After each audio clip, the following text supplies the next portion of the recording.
Good evening. I would like to welcome all of you to the third and final talk in the Practicum Speaker Series this spring semester from the University of Colorado in Boulder. My name is Martha Russo, and I have the honor of orchestrating the Speaker Series, which is made possible by a gracious donation from Brian Morgan, a CU Fine Arts alum, and the support from the Art and Art History Department. And tonight's broadcast is technically made possible by the hard work and smarts of Kirsten Stoltz, who is the coordinator for our CU Visiting Artist and Scholar program, and Ben Hertzstrom, our video technician from the CU Visual Resource Center. Many thanks to everyone who have made it possible to bring this generous opportunity to all of us now in its fifth series.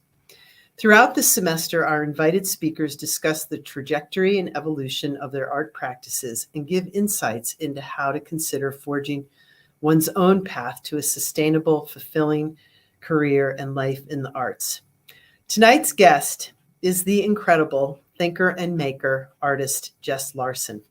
I had the greatest fortune of meeting Jess when we were both getting our MFAs here at CU in Boulder in 1995, the last century, that is. CU was lucky to lure Jess from her native western central Minnesota, where she was born and raised, and later got her undergraduate degree at the University of Minnesota at Morris, where she is now a full professor in the art department and also the director of the Edward J. and Helen Jane Morrison Gallery. Jess's artwork explores feminist themes via deconstructing messaging related to women's bodies and cultural experiences. Her primary medium is fibers and embroidery, using a savvy mix of high-tech tools with the fastidiousness and tireless work of the hand. Jess has been awarded over 80 grants to support her art practice, which includes exhibiting extensively throughout the West and the Midwest, and in New York City, Boston, Seattle, and many other cities across the country. Also, with the CU-based art collective, the Art Knots, Jess is shown internationally in Brazil, Colombia, Mexico, and the Middle East. Her list of visiting artist talks, residencies, panel discussions, publications is long and deep. In addition to her incredible studio practice, Jess is a teaching legend, basically. She's one of those professors who changes lives on a daily basis through her smart, honest, direct, and humorous approach to life and art. So here's how tonight's talk will work. While Jess is giving her presentation, please feel free to write questions in the chat, and we will have time at the end for Q&A. And so without further ado, Jess, we feel very fortunate to have you here tonight to give us some insight into your practice and your cultural insights into just how life and art merge and muse. So take it away, Jess. All right. Thank you, everybody. I'm just going to start with, I guess, telling you a little bit about who I am. This is me. The center picture is actually my favorite photograph of myself. I was stylish at the time. I don't know. It's just wacky. At 6 months, I was already doing what I kind of like to do now, which is laying around. I had stuff. I was a bit of a powder at the time, too. Let's see. Click here. Oops. Let me go forward. Ben, it's not letting me go forward.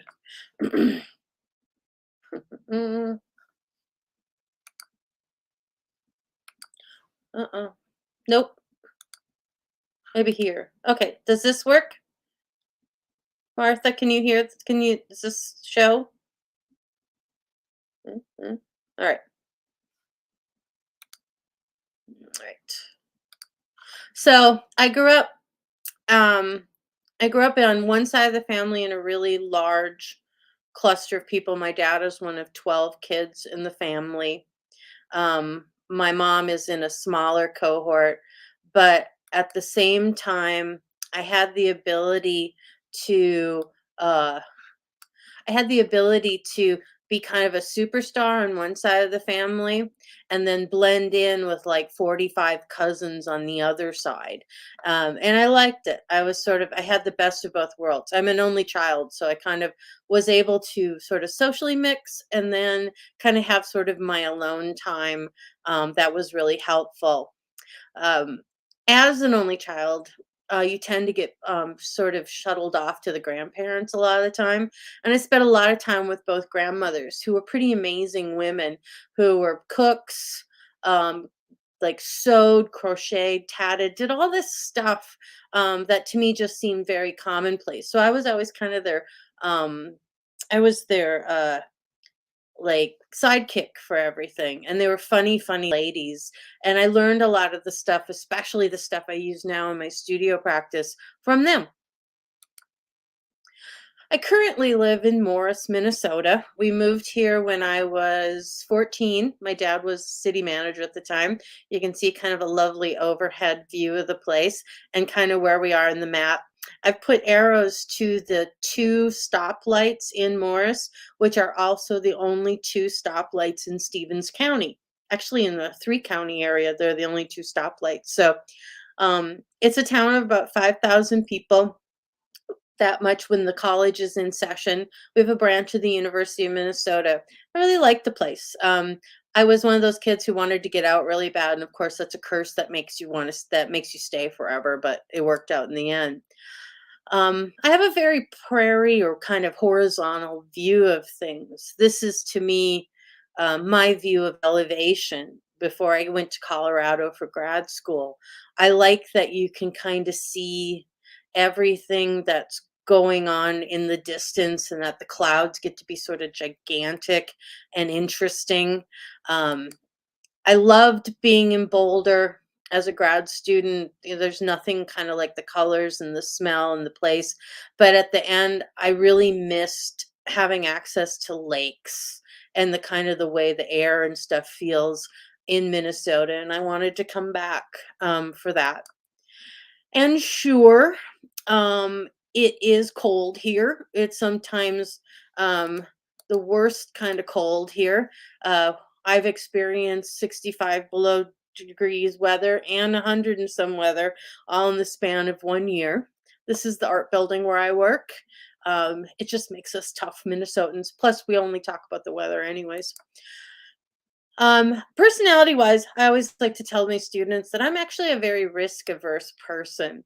Throughout my young adulthood, I always sort of obsessed on the idea of the Thelma and Louise situation of that cliff where they come to of sort of running out of road. And I never wanted to run out of road. So I always made kind of a point to have something kind of lined up um, to be kind of to be able to be comfortable. And so I've been more or less in school since I started school as a kindergartner. I went through school to high school to college to grad school, and right back into a job for myself. I wanted that. I could never handle for my own whatever wacky reasons, like kind of going off and like living and doing another year somewhere, like living in the cities. Or I know somebody who spent a year surfing. That's not me. I had to kind of get a job and have some security. And I think it's from that security that I get to be the goofy person that I am. And that kind of brings me to something that I think about of telling a young artist of what was told to me, that art making will always be your second job. And if it was a perfect world and we actually lived somewhere that supported artists more, it would just be you and your art making. And whatever comes with it. And there's a few of us out there in the world that actually get to do it. And and I envy those people, but it also comes, it comes with some choices that are made. If you're lucky, you get something more like a full-time or part-time employment, but it's still a job. It's that thing you do to pay to be able to do that other thing you're doing. And it takes away from the time that you get in the studio. But that's not all. There are all these other parts of you as well. And I think when we start teaching art students, we tend to go with this kind of almost military-esque style of teaching where you have to kind of break yourself down and build yourself up, and the art comes at the expense of everything else. And I don't know if that's necessarily a healthy thing when there's all these other things that you do or need to do in your life. And I did think about those things when I started off in my career, at a very young age, that I knew as the only child that I kind of wanted to be near my family because I knew I was going to be the one to take care of them. Now I live a block away from them, maybe closer than I should have been. Um, but what about working in the field of art? Is that better than not working in the field of art? First of all, there's a lot of options for you if you did want to work in the art field. And this is something I like to show my students of like all these other kind of areas or ways to contribute. It's not just being an art teacher. Not everybody likes teaching or is comfortable teaching. There are a lot of different things that people can do. And it's while it's related, it still competes with your time in the studio. But there are some benefits. I'm part of academia. Um, and I also work at the University of Minnesota Morris. As Martha mentioned, it is where I went to undergrad. I graduated in 1992, went to grad school, and came back. And the people who were freshmen were seniors. I had a little credibility issue in the beginning. I was also fresh out of school, so I was 25 years old teaching college for the first time. And to be in academia means that you sort of sign on for in exchange for tenure, which is lifelong employment, or you have to really, really screw up to lose the job. Um, it's really hard. That you are committed to a three-part life of teaching, research, and service. And teaching meaning that you're leading your classes, research meaning that you are contributing whatever it is you do to the field on a regular basis, and service meaning either you do things to sort of help your field or you do things to kind of help the functioning of campus. And that sounds really great. Except there are really no boundaries. Let me click here. There's some limitations I can be honest about. Time. There's not a lot of time to make art except in breaks or summer. Energy. Sometimes it's 3 o'clock and I've given away my last good idea for the day and I have nothing left for me in the evening. Distractions. Um, this is not a 9 to 5 job. It's often a 7 day a week. Even in the off time, everyone always says, "Aren't you lucky you have summer break?" It's mostly we're just not being paid, but we're still working. And sometimes the students can make it kind of hard. They're also a benefit. I will get to them in a minute. And then sometimes it's about not having a lot of peers, so you have to be really self-sufficient. But the benefits are, again, job security. I count on that I can pay for the things I need to live. And as I talked with in the class this afternoon, I have support. I have a lot of financial support through the place. I've been able to travel and see some pretty amazing places. And then I come back to the students who are really kind of like, no matter how bad my day is, I love them. Everything about them makes my job really fun. And then finally, I get to the idea of freedom. And that is what I mean by I'm not dependent on my artwork being something that I use to pay the bills. And so I have the freedom to make work that is more challenging, not necessarily marketable. And I can push the edges. And I think that is the job of people who do work in academia is to kind of take those leaps and push innovation because again, we're sort of supported in what we do. Also, my creativity kind of comes out in a lot of different ways as well. And I'm going to show you, I'm a notorious still life builder for my drawing classes. I could never handle the fact of just putting like 10 objects out. I always kind of make an ordeal out of it that everything has to be built. It also keeps my hoarding tendencies in check. And I can funnel everything from home into school and kind of keep things. You'll see some repeats here. Um, there's always a chance to mix things up and sort of try things that are naughty. Half of this stuff is from my grandmother's house that I couldn't bear to part with, so I just decided to put it all at school. This is one of my favorite style of still life. It's for negative space. And my whole criteria is the thing should look like it's about to fall and kill a student at any moment. But I always do a kick test on the still life just to make sure that it doesn't. And and sometimes I think that this actually would be a fun way to be an artist, to like go around and put junk piles up. But I haven't pushed it to that length yet. This is a still life I build a lot for our value studies, the egg still life, usually in October. So it's called Eggtober. I have an amazing collection of black and white objects, and then I boil about 7 or 8 dozen eggs, hard boiled because nobody wants a bad raw egg, and we build these giant still lifes. Somebody gave me their grandmother's wedding dresses, so those go in the still life too. Um, this was my tribute to Game of Thrones when that was at its height. So this is the egg Game of Thrones. And this is my studio. It's in my house. I can afford to have my own house, and I use part of it as a studio. I find I like working at school, but I never get anything done if I'm up there. And I tend to be somebody who kind of likes to putter. And my work takes a really long time, and it's sort of the balance of kind of trying to have private space and not. I work with some fancy schmancy embroidery machines that take digitized images and converts them into stitch patterns and then stitches them out. I'm limited to the number of thread I have by whatever company I'm using. There's about 230 to 60 different threads. And so the designs are tend to be made with like visual color mixing. And one of the sort of challenges of having a studio in your house is the ever present drag of real life or studio life. And that is really hard. And I'm never quite balanced it. But I do like that in today's day and age, um, my sewing machines will let me know when it's time to change a thread by sending me a text to my watch or my phone. I used to have baby monitors rigged up, but this seems a little slicker.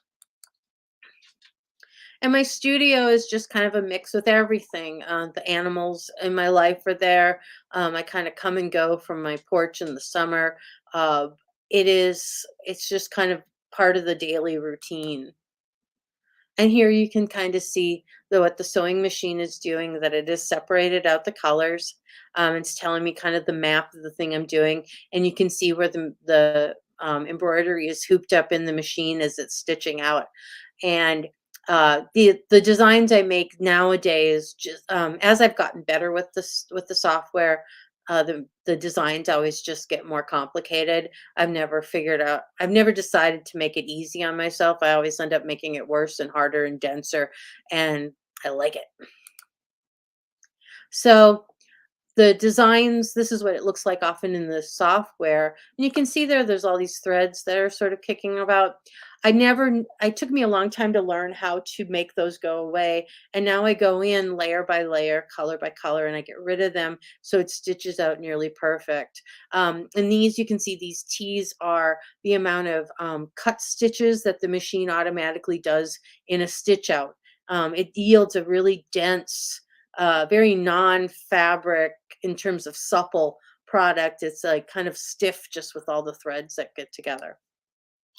It is time now for an interlude.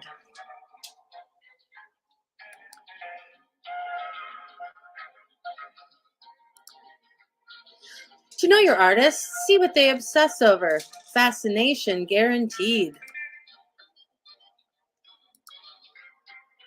I will totally cop to, and I did this just to freak out the students. I always leave all my tabs open, and I currently have 11,006 unread emails, even though I've seen them and I know what they look like. I just don't care to open them up, and half of them are just telling me, okay. This is another part of my house where I have like lots of collections. I like my art books.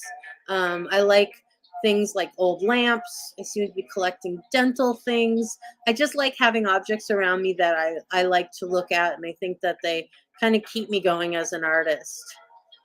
This is my original Princess Leia doll that I saved up for as a kid. And as like an 8-year-old when Star Wars came out, I'd like to tell everybody that she came with socks and shoes, but no underwear. And instead of a ray gun, they gave her a brush.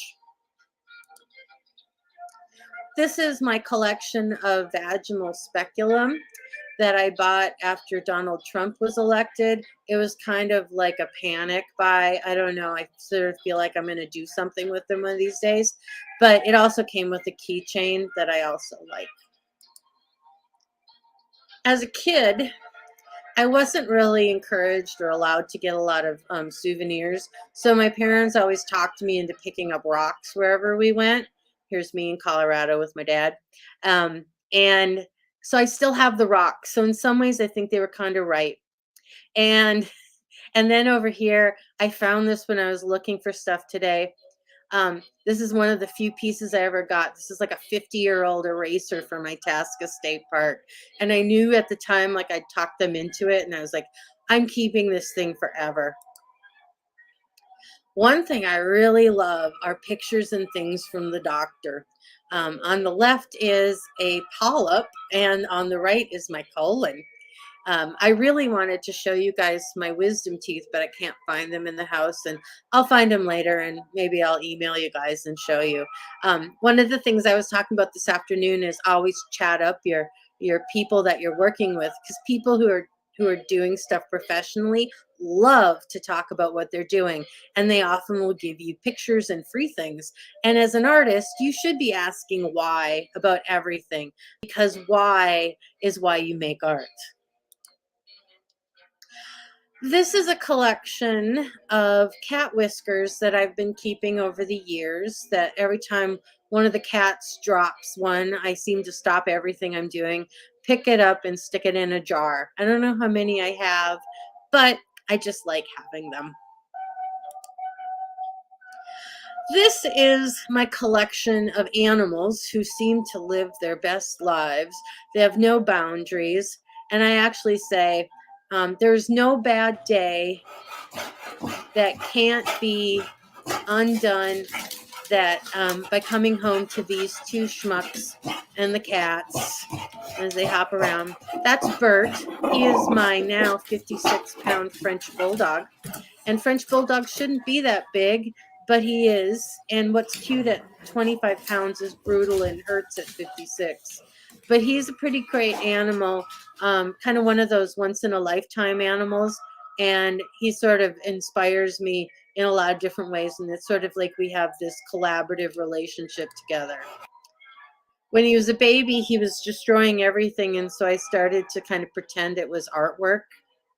And so I was posting these things and photographing them like they were art pieces and giving them fancy titles and things, because it sort of felt like that's what he was doing. Like I said, he and I sort of we're not really a dog owner relationship. We're more in like, I don't know, some other sort of deep personal thing. So here's this Mike Kelly and his unwinding. Here is his piece that's an homage to Louise Bourgeois. And then a performance piece he likes to do with one of the cats, where he shoves the kennel door against one of them until I get mad and tell everybody to knock it off. He has a monograph printed. I don't, but he does. And speaking of Bert and some of the things he does, he has this tendency in our yard to kill rabbits. Only one so far has survived. He usually gets them in the winter. But last summer he got one in like the hottest span, and I had to take it away from him. And so I didn't want to put it in the garbage because I thought it would just smell awful. And this is just my reasoning. Bear with me here, guys. So I set it out in the yard, and within 24 hours, like the most amazing thing happened, that it was taken over by critters, and they totally made haste of the whole thing, broke it down. That's all the hair floating around it. It was so totally amazing to kind of watch the thing go down. He's unimpressed, but okay. Living in Minnesota, there's an app for road conditions. And one of the things I discovered that I like are the strange low res abstracted images that come from their road cams. And I'm often sort of screen saving them because I kind of just like them as sort of images, like drawings and stuff. And again, you never know where you're going to find like kind of the things that make you interesting. And I encourage you to do everything you can to be interesting. When I travel, I have a thing about really weird Madonna and child paintings. The weirder, the better. I also have a thing about really strange signs. I will go out of my way to either photograph them or steal them outright. Some of these are like from the lake. I'm really always been intrigued with Caitlin's bridal shower. And I love the British sensibility on wording and things. I know change priorities ahead means something different, but I just love it as an instruction. And I have no idea what the spiritual home of fish and chips really would be. Um, mm, and my favorite cookies in the world are more chocolate than biscuit. And then I just like to find strange things. The grocery store had oodles of cookies that were all named best. And one day in a big hardware store, I found Jesus in a vice grip. And then we come to a little project I've been doing at school for a long time called Milk Bomb. When I left a container of milk in my fridge at school and have just kept it going. It's still there. We check on it every year. I feel like there's a cure for some disease in there somewhere. Which brings me to one of my favorite discoveries in this last decade, that magnifying lenses on cameras can make everything really interesting. And suddenly all the stuff that I forgot in my fridge got way more interesting. I feel like I want to make art about this. I just haven't figured it out yet. This is soup. This was pomegranate seeds. I don't know what that was anymore. And I think that was a raspberry. And more. You can't make this stuff on purpose. Nature's fun. Here's some more. And of course, any sort of magnifier means you're going to put it on skin immediately because that's what you do as an artist. I've since graduated up to like a medical grade magnifying scope that I can plug into my computer and make all sorts of fun little captures of things. And that ends our interlude. All right. So, in looking at my work, I'd say in sort of the elevator speeches, most of my work for my career has been trying to figure out kind of why I'm bad at being a girl. I could never quite figure out any of that stuff. But it's important to remember that gender is a social construct. And I'm just mostly interested in the constructs. And there's a lot of things that I kind of take in looking at this. And I've been looking at this um, at this at this issue for like 25, 30 years. I don't have an answer, but I still have more questions. I look at it from the biological. Is it about having parts? Is it about parts working? What is it about some things that are more interesting than others? How does attraction work? What are, how do the pheromones work? Why is it about certain parts of the physical body that are more interesting? Why are some bodies not interesting? What is it about the social expectations to be a woman? How do they differ? How did we get to learn those? What if we break those rules? Where do those sort of things fit in? Institutional. What about these things that sort of guide our lives and structure them? What sort of rules have they put in place and why? And why should I follow them? Why should I not follow them? Then we just get to the rhetorical. I like the idea of looking at the language of of sort of the words around what it means to be a woman. I like the way the word, the meaning of things, or the idea of taking something literal or playing with it to be kind of funny. And finally, I look at it from a familial sense, and probably a lot of the reasons of why I went back home after grad school is I needed to kind of be around the people I knew because of the way of kind of being an anthropologist as well as an artist, of looking at the way that my family structure, what I learned or how I learned it, and how that informed how I was deciding to be female. And I just want to put out a disclaimer. Gender is tricky. And gender is sort of in a wonderful phase of expanding in lots of different ways. And I want to sort of rely on the quote by Roxane Gay, one of my favorite writers, that my work is also not necessarily universal, and it will not account for every reality.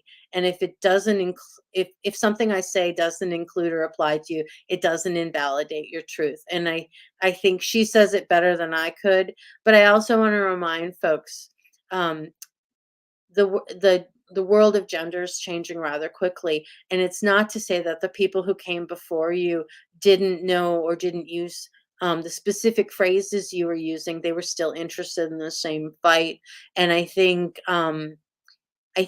a little grace from everybody means that sort we find inclusion in finding the connectiveness between ourselves. So, what does it mean to work in a social political theme in work? I have some quotes here. Um, it means that I kind of constantly pay attention to things. I'm a news junkie. I read a lot, whether it be fiction, nonfiction. I pay attention to governmental things that are coming down, the thinkers of our time. I'm kind of always kind of consuming things in order to kind of figure out what I want to say or comment about it. And it can be kind of exhausting. And I would say, especially at this time, it's especially exhausting, and I find that I'm actually kind of shutting some things down because it's a little too socially active at this point. Oops, wrong thing there. And now I get to some of my early work. When I figured out that I was a feminist, and I had to go look it up to be sure, I was really secretive about it. I was a junior in college. It's like I had a day where I realized reading an article that I think I'm a feminist. And I first had to go research it because I'm from a liberal arts college. And I kept it to myself for a really long time because I felt like it was some weird sort of shift in thinking. And now I just think it's funny because it's not scary at all. And I'm going to start with, at the time, Kiki Smith had sort of broken out on the scene. And I think to me, she represents the person who kind of helped move me into the sort of work that I was meant to do. And this is a piece from her sketchbook that I found a few years ago that I think is a really interesting way that she's looking at the idea of the body. And she, in her early part of her career, worked as an EMT as a way of getting access to anatomy without having to go to med school. And I thought that was really brilliant. But I like the way that she's breaking things down into categories. I was doing a lot of that really early in my work. And I think I must have been sort of kind of tuned into the ways that people were looking at the body. And reminder again, this was sort of during the heyday of the AIDS epidemic, and suddenly we were afraid of like blood and other things. It's kind of similar to now, actually. um, I wanted to bring a back, probably a piece I think is more meaningful the further I get away from it. This is a piece I made when I was a senior as undergrad. It's actually now in a space that is somebody's office. I made a room all out of hair. And remember, I'd said to the students to say, it's really good to kind of build up relationships with people all over, because what I used to go do to accumulate this much human hair is I used to go drive around the region and collect hair clippings from hair salons. They won't let you do it now, but I was really good at the time. Miss Linus. And so this room is like 12 feet deep, 6 feet high, and about 3.5 feet wide. I had 7 hefty bags of hair that I glued with photo, I think it was probably spray mount, 2 sheets and sort of built this cave. And it was really cool because some people were like totally into it and some people were just totally repulsed by the whole thing. I loved it. And this is a set of works I was doing in my first year of grad school that I did and I put away and I never really thought about, but I was tapping into something that I would actually do later in my experience. And I think they're kind of interesting. I was in a phase where I was sort of collecting again, like body product stuff. And I was sort of just collecting menstrual blood on fabric and looking at the patterns at the time. I did them. I didn't know what to do with them at the time, and I put them away. But they come back. You will see. But I was really interested in kind of the abstract patternness of it. And then I moved into kind of, I think the work that I sort of finished, I crested on to leave grad school and started my career on, and then decided not to make it anymore. But I was making girdles, which are these devices to kind of shape and conform the body pre-Spanx. Um, Linus, sorry, the dogs are barking. Um, oh, it's because we have a, never mind. Anyways, this is a piece called Debutante that I made sort of about prom, and most of it is hand stitched and hand beaded, and I'd taken the form of a 1950s bullet bra and reduced it down into these repeatable shapeable forms. And I was thinking about the word debutante and the idea of taunt, and so all the ribbons on the bottom say will you or won't you, will you or won't you. I thought about this idea of like the way prom is, and it's like there's just so much dress and netting and sexuality kind of happening. This is a piece called Covet, and it's those same sort of, I call them booblets, if I remember right, are kind of hiding on the inside, these sort of slick velvet pieces. And I love the color contrast. This is a piece called Tongue, where I decided that I thought it was a really good idea to cover the entire surface of this piece in French knots that I sat and did by hand. There's like 30,000 of them on there. It's really great. And beads. I was thinking about like the surface texture of the tongue, and I wanted this piece to kind of feel that you could run your hand across it and feel the same thing, like maybe a cat tongue. And then this piece is called Mammer, and again thinking about mammary glands and stuff. It's a really tiny girdle, and they're all these pieces are based off of girdles I was collecting. And I should just say, from here on out, anything I have that I've made something that looks like it is always based on something I've started to collect, because if I like it, then I pull in like 100 of them, and I don't know why. It's just what I do. And so like each of these little booblets has a tiny bead that kind of looks like a milk drop coming off of it. And then this piece is called Sucker. And I was interested in the idea of the sort of two ways that you can look at the word sucker. One is to be a fool, to be made a fool of, to be a sucker. And then the other is within plants. Like an offshoot, a sucker of a plant is one that starts to grow nearby, and in some ways kind of saps the energy from the other one. Thinking about relationships at the time. And now we get to sort of my embroidered work. I'm hustling here. I just want to show you an early piece so you can kind of see how the machine is working. I have to rethread every time. And this is a simple one. I could actually do this one in an evening. It goes in and it kind of thinks a little bit like a painter. It works from light to dark, and it goes in and sort of fills in from the very general to the very specific before it's done. And this, like I said, this is about 4 or 5 hours of embroidery compressed into about a minute. Oops, there we go. And on to my next sort of series of work. Once I got the machine and started to explore with it, and this was in like 2008, 2007, when it was some of the first machines. They were mostly made for doing embellishments on clothing or towels and stuff. And so I would start doing these funky things with the software and the machine, and the people who sold me the machine would say, "You can't do that with the machine." And I would say, "Oh, but I did." Conceptually, I was thinking a lot about gendering of language. I was always fascinated in Spanish class that everything was either male or female, and I'd kind of wished that for English sometimes. Now I think I'd like it to be more gender broad. Um, but I was also looking at double standards, and this is from a book by Jessica Valenti that runs through all these sort of double standards between men and women.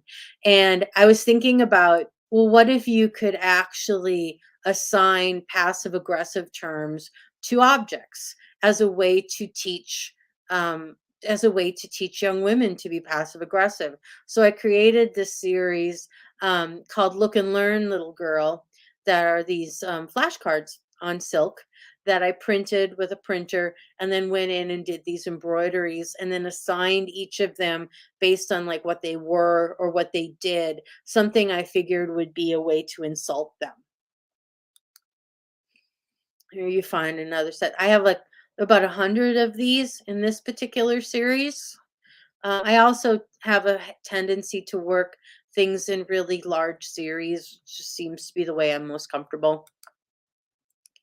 Some of these are items that I photograph, and some of these are things that I sort of search for and find copyright friendly images to use and then stitch them out.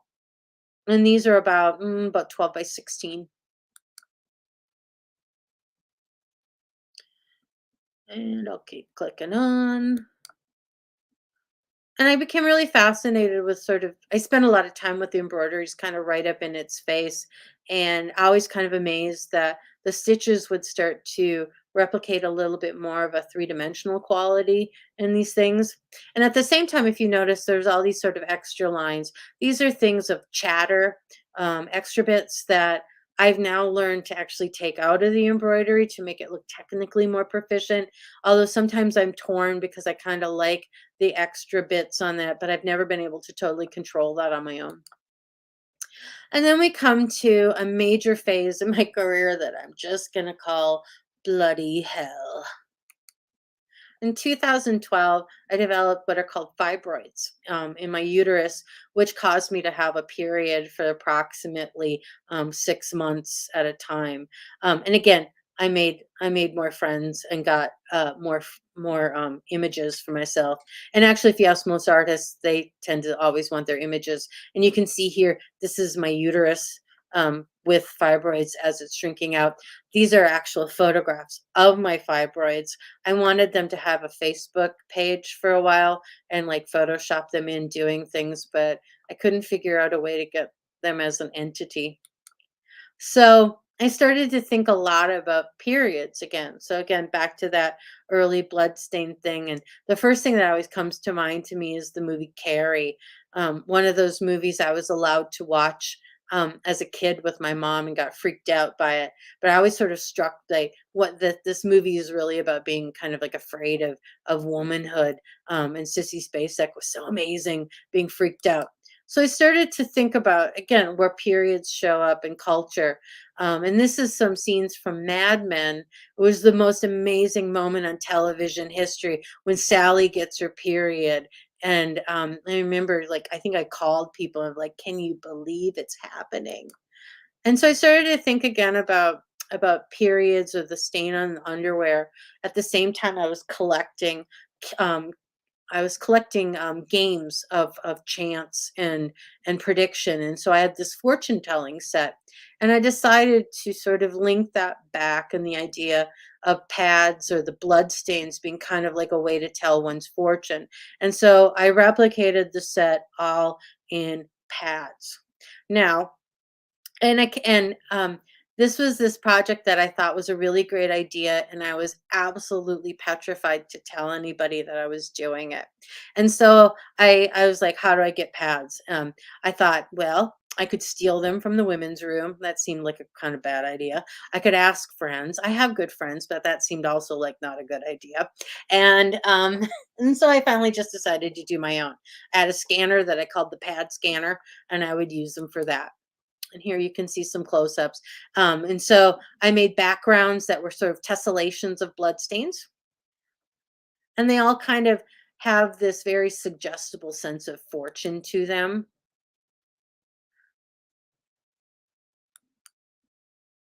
And I ended up displaying them for the first time kind of like this. I had this kind of idea in mind. I wanted it a play on the idea of the periodic table for no other reason than I go to a room that in a meeting on campus that has a periodic table up, and I think I just like the shape of it.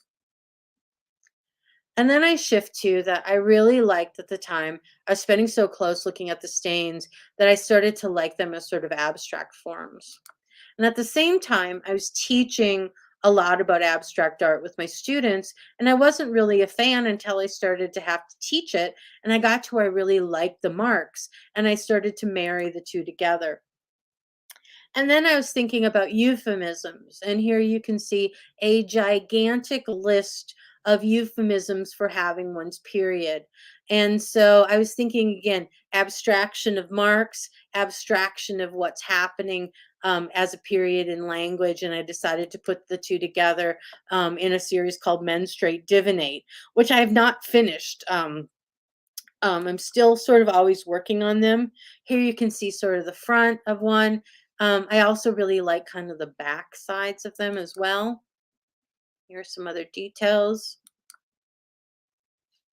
And I can't remember the titles of these, but I thought you should see like some of them close as finished pieces. And so I have this is probably also another series of about 100 of them. At least I'm starting to wane on wanting to do them, which is a good sign, meaning I think I'm going to wrap it up. I thought I was going to keep them really simplistic, but I started to figure out more ways to kind of add more texture and more complications to it. And I was like, let's go for it. Let's make it hard. But I'm not totally satisfied with them. Here I showed them in Denver at Redline, and I like them as abstractions, but I'm not really sure if I'm totally honoring kind of what they are because there's this other component to them that they all have names, file names as I make them.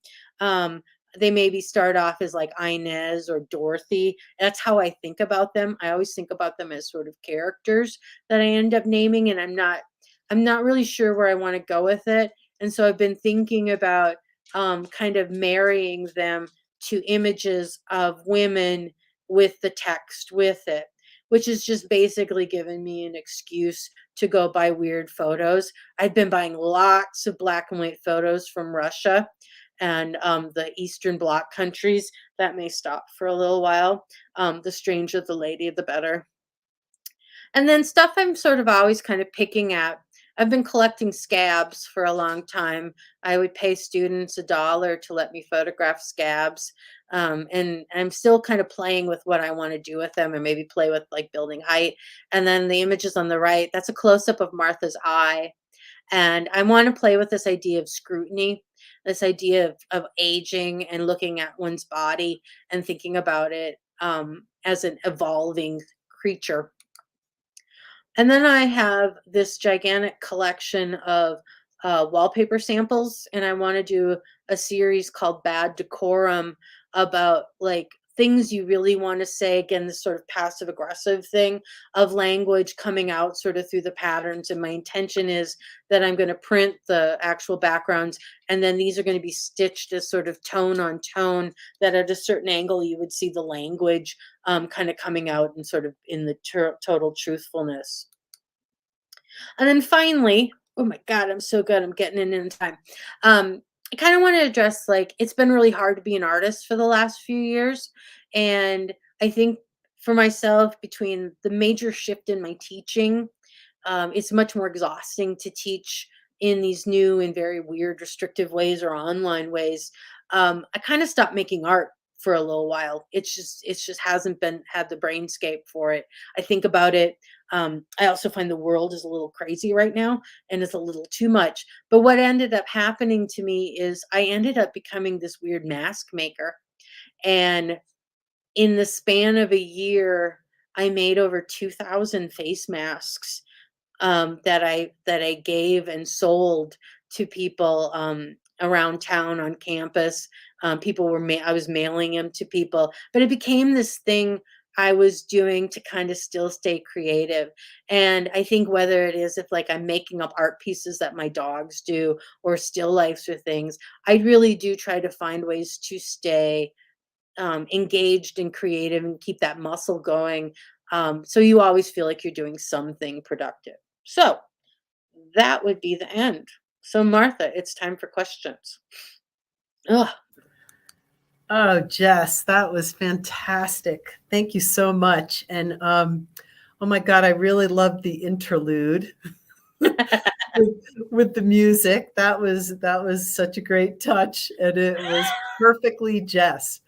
And like I said in our introduction, Jess and I go way back, and it was I've just been sitting here thinking about our time in grad school and how all of these ideas were percolating, and how we all, our peer group, we were all just kind of egging each other on to do so many different things.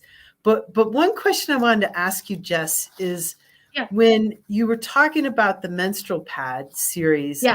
and you were petrified and not sure when to show it or how to show it, like, how do you make those decisions? I didn't tell anybody until I had something I liked the look of. And then actually I showed somebody who isn't an artist, Aha. and her reaction was priceless. And then she started to text me later of like, "Oh my god, I just found a maxi pad in our front yard that blew in with the wind. Normally I would be grossed out, but then I stood and looked at it." Um, and I just sort of finally kind of I hyped myself to do it. And the series has really been kind of funny.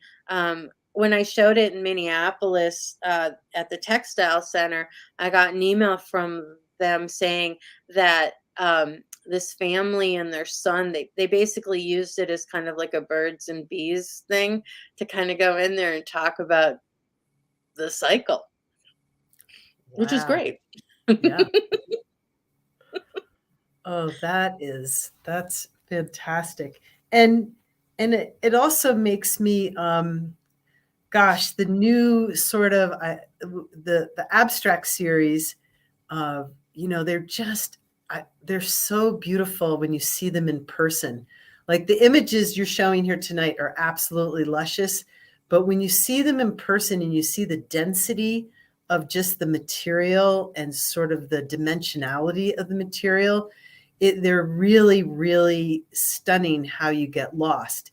And then what I wonder, Jess, is I think so much of your work is about that attraction repulsive continuum. What have you found? Like when people from a distance, oh, look at that, and then they get closer, and then you give them hints of what it is. What happens, and what are you hoping for with your viewers? um, I guess I don't know. I'm not sure I care what direction they go. I don't I think I like the idea that maybe for a moment they were kind of fooled. If you remember when we were in the show at Redline, I think there was somebody who really wanted to buy them until he found out what it was, and then he kind of freaked out and didn't want to do it. Um, but I don't know. I don't know if I care. Um I think I have a pretty tough skin about that stuff now. Like I said, I'm not so certain I worry as much about selling those or anything. I'm pretty cool with it. So, but I don't mind shaking people up. I think that's good for people to be caught a little off guard.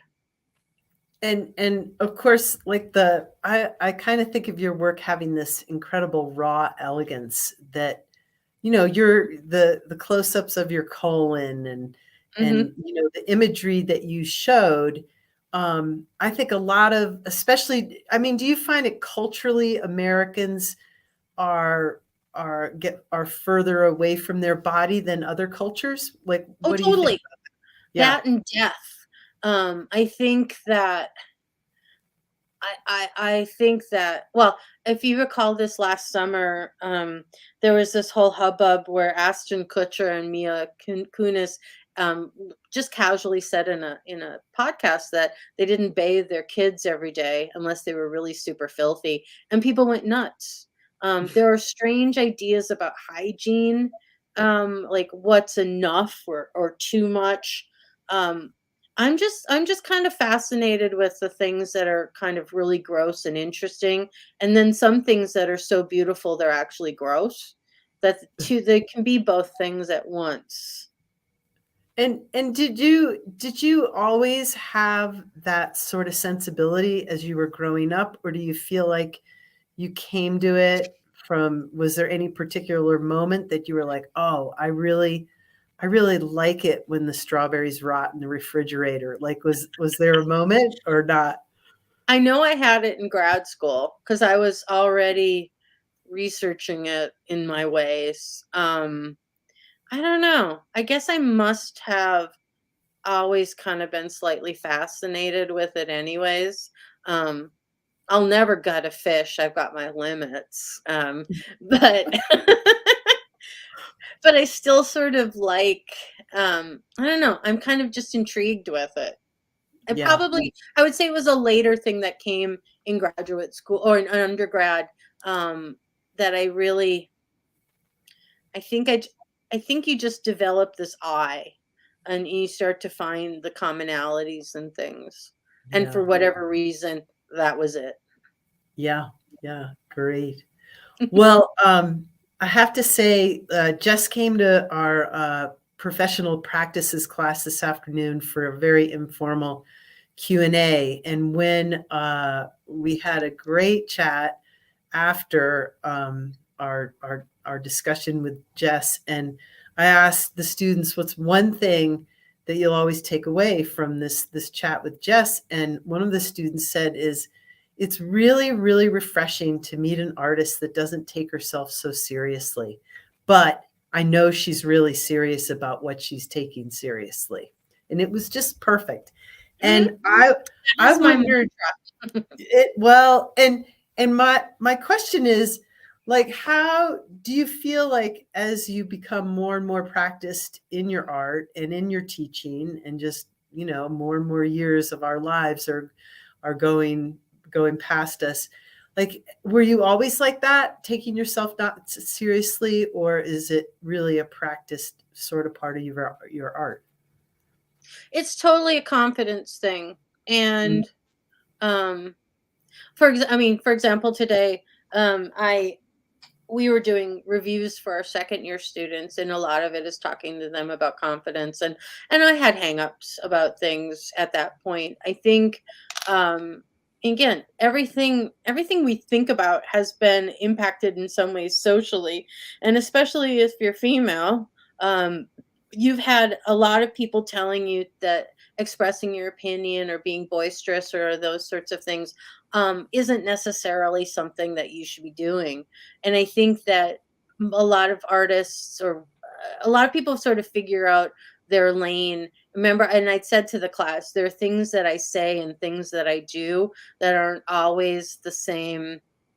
um I do one thing and say one thing and do another. Well, I'm trying to be this really very well behaved person, but then I don't like want to give up the talking stick for my life. That you sort of find yourself one way or another yeah. if you're open. Well, and you sort of, a good friend of mine says, as we get older, we just become extracts of ourselves, Mhm. and you just kind of, you can't really get away from yourself, which of course is kind of an amazing process as we grow more experienced. I like to say, not older. Um, so, Jess, we have about a minute left here. Mhm. Is there any parting words you'd like to give any of your alma mater's undergrad or grads as they get ready to get out of CU, and just anything you'd want to say? Oh god, that's too big. Um, I still I mean, again, what we were talking about beforehand, it's like, pay attention. Um, I think well, okay, then I'll say, I think, technology is grand, but sometimes I think it can turn you off from paying attention to a lot of other things. Explore analog. We have really interesting eyes. We have ears. reading things. Studio isn't everything as much as it is like, what do you bring into the studio? And if you're living in a tunnel, you're not going to make really interesting work unless you're consuming things from elsewhere. Oh, that's lovely. That's Yeah, great, Jess. not necessarily poetic, but I'm watching a cat in the background and like, what's he doing? Oh my gosh. Well, listen, Jess, it has been such a treat to have you come back to see you, impart your words on our fine undergrads in class, and then to this greater audience here today. And Jess's visit doesn't end today. She's going to be critiquing students one-on-one on Thursday, which is an incredible opportunity for our undergrads. And just want to thank everybody for joining us again. And please let people know that the talk is recorded on YouTube for forever, and pass along the word. And I want to just thank you again, Jess, for a wonderful, wonderful evening. And we'll see you next spring for the next series. All right. Thank you so much, everybody. Good night. Night.